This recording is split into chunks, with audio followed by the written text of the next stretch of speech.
I'm Banks. I'm Josh. Odd Places going viral. Yay. Thanks. I want to pose a question. Pose a question. What if we had to speak in prose? What if we had to speak in poetry all the time? What form of poetry would you speak in?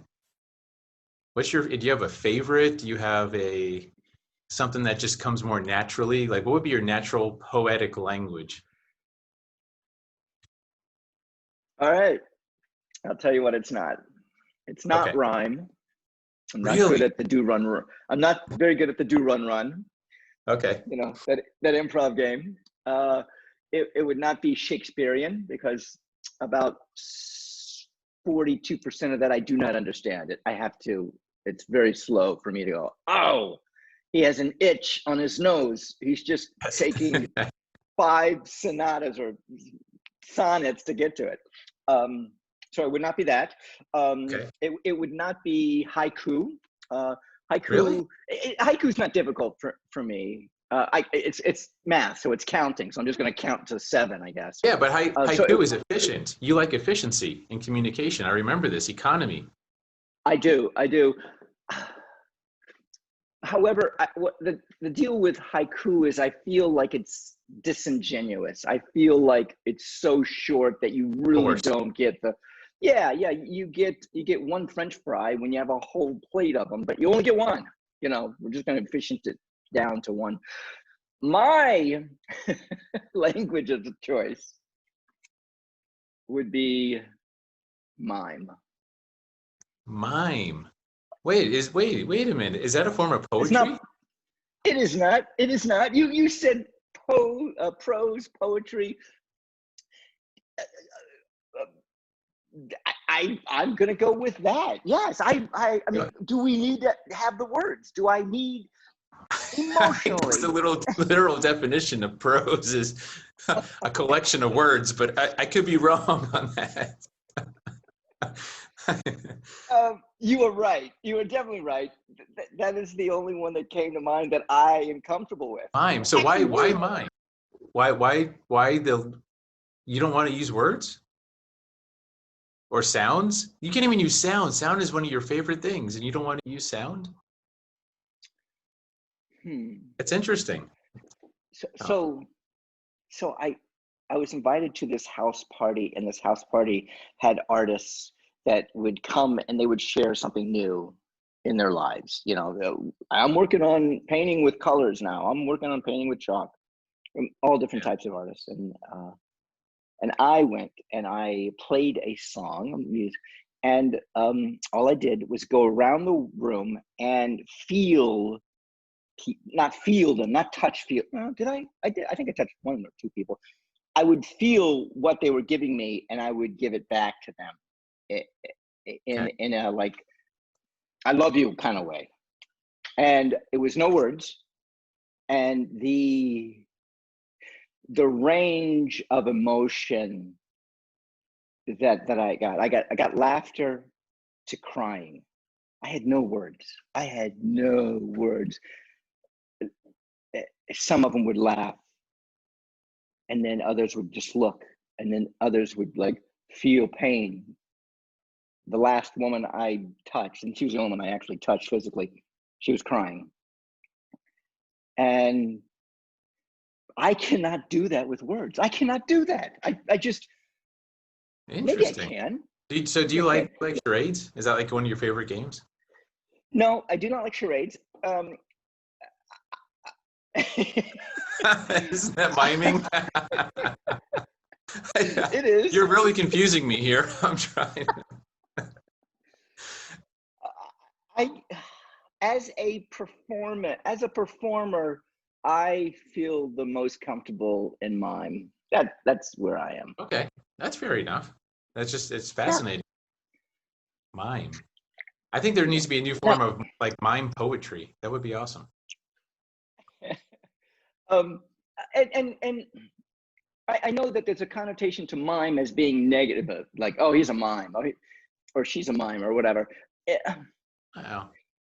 there are so many. I mean, the piece that I did for these artists, it, it was just I did not talk. I chose not to speak, and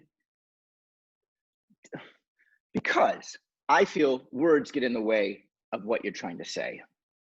Okay.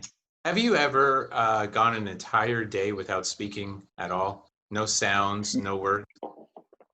No, I haven't. I've I haven't. almost gone an entire day without seeing anybody.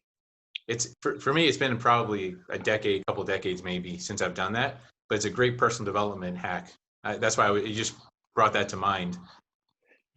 Just not to talk, just not to speak for The the whole entire day. day, the whole day.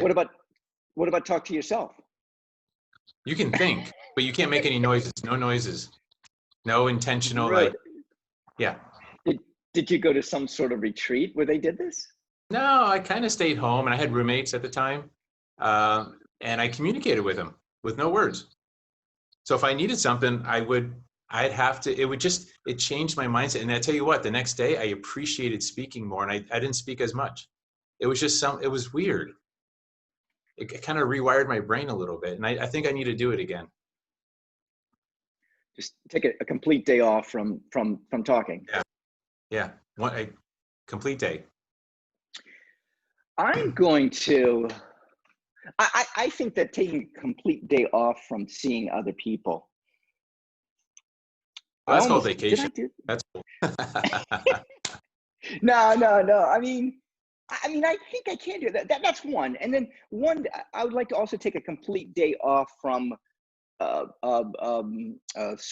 connecting with other people via text or electronically or phone or anything like that. Just a day.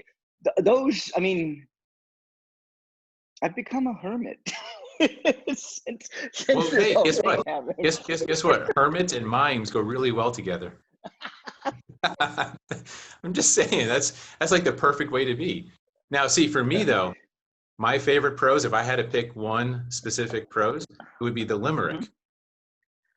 The limerick. I love Really? rhyming. I can't help but to rhyme all the time. Okay. And it's my personality. I think my personality fits the limerick, the body, the sarcastic. I wrote one earlier just because someone said something about our governor, that how he's like double speaking, how he says, oh, the coronavirus, it was never going to be bad. And now that it's bad, he's saying, oh, I've always known it was going to be bad. So I actually wrote a limerick about that just for fun. And it just got me thinking, I could speak like that. I could communicate in limericks the rest of my life if I had to. And that would be fantastic. Oh, okay. We have a couple minutes, so shall we? No. I'm not. I mean, mine would always fall short. I would be thinking of the word that rhymes with word, and instead of like what I'm really trying to say. I have gotten better though as I've gotten older, as far as rhyming wise. So when you said that about the governor, I was thinking of Night Before Christmas, claymation animated film by Tim Burton. Yeah. With the mayor is happy and he switches his face and he's sad. Happy, sad. How do we, how, you get onto a great point there, and that is integrity. How do we continue to have integrity? We call out lack of integrity. When we see lack of integrity in government, we call it out. We write a poem about it. Okay. We write a statement. We call them, right? Whatever we use our gift and we make people aware of it. Okay. So if I, with you, if my integrity falls, do I wait for you to tell me, or do I have to pick up my own bootstraps on my own? You should do it on your own, but if you do slip, then someone should tell you. Oh, like with DeSantis, I think he knows what he's doing. He's just being 100% politician and using revisionist history. But why does it have to be politician? Why does that have to be the negative word? Is politics and politician just a bad word? What does it have? It's not a bad word. We put bad on it. I'm a politician. Well, So I'm gonna. I'm a public official. There you go. Okay, you're a public official. You're a public servant. But to me, Yeah. so I wrote a quote a couple months ago. Sarcasm is deceiving without sarcasm is lying without the intent to deceive. Politics is deceiving without the intent to lie. So politics is all about how can you deceive, or how can you influence someone and try not to lie. But if you do, okay. That's my view of politics. It's maybe it's fatalist.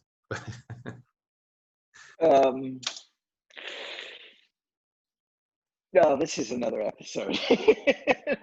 This is another. Well, I'll tell you what. Let's do another episode on this, on politics, and then I'll read my limerick on that episode that I wrote for DeSantis. Okay. How about that? Okay. We can do that. Back to the limerick. So that is where you feel at ease. Sarcasm, rhyming. You do those quite well. Yep. First language you learned. And all right. I'm Banks. I am Josh. Odd places going Viral. This way, that way.